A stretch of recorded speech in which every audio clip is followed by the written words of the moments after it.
Jai Hind and welcome all of you to the chemistry class. Now we are going to study the first chapter of chemistry, some basic concepts. This is an introduction session of the chapter. What do you mean by chemistry?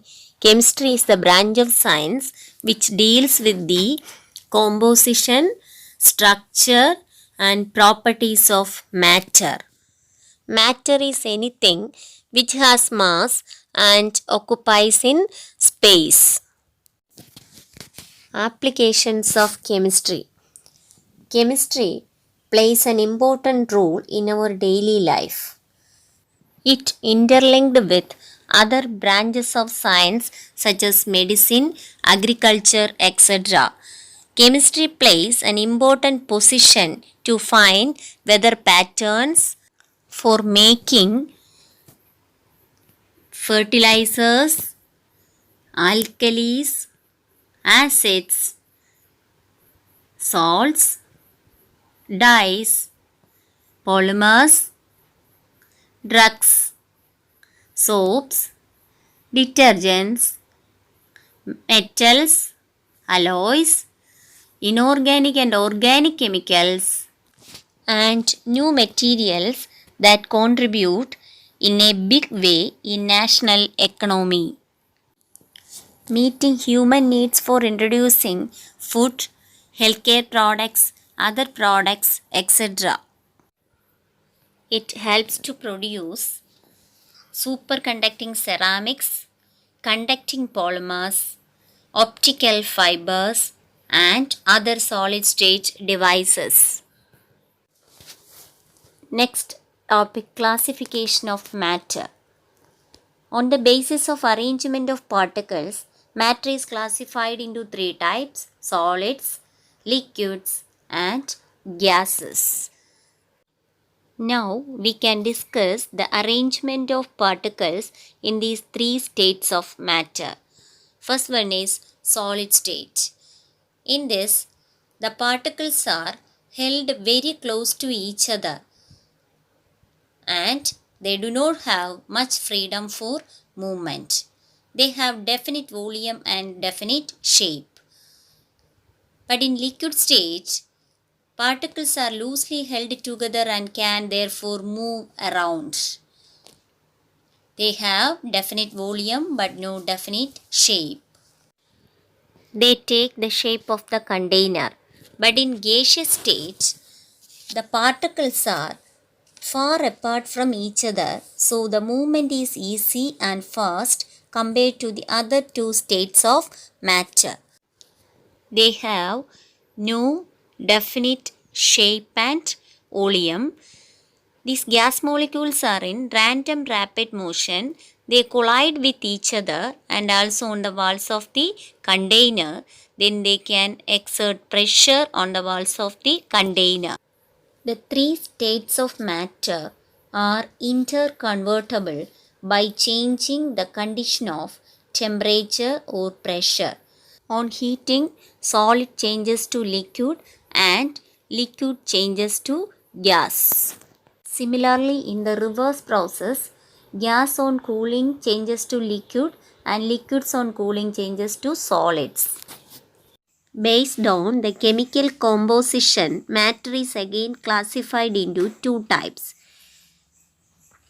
pure substances and mixtures.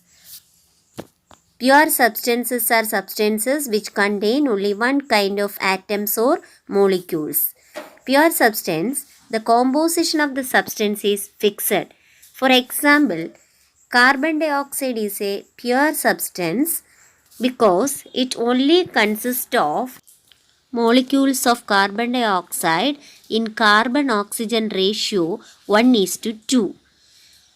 But in mixtures, the elements or compounds are mixed together in any proportion. That means in mixtures the components are mixed together in any proportion. In a mixture the components varies. For example, in seawater it consists of varied amount of salts and water. In pure substances, the composition is fixed. And these pure substances are classified into two types, elements and compounds. Element consists of only one kind of atoms. For example, the elements such as sodium,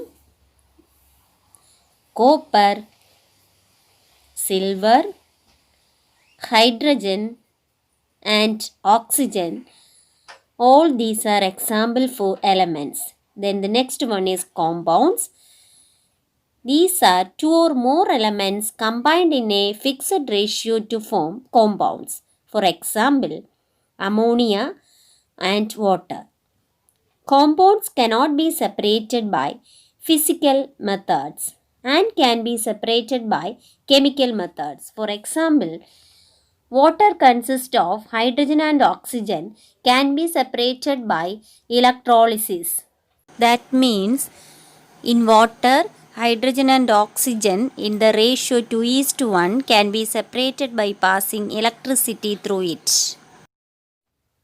The properties of compounds differ from its constituents.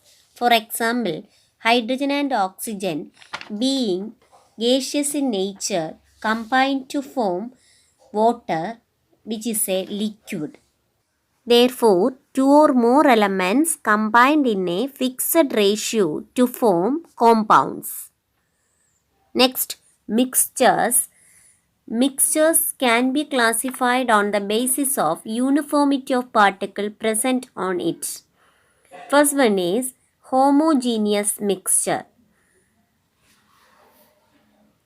Homogeneous mixture, the composition is uniform throughout the mixture.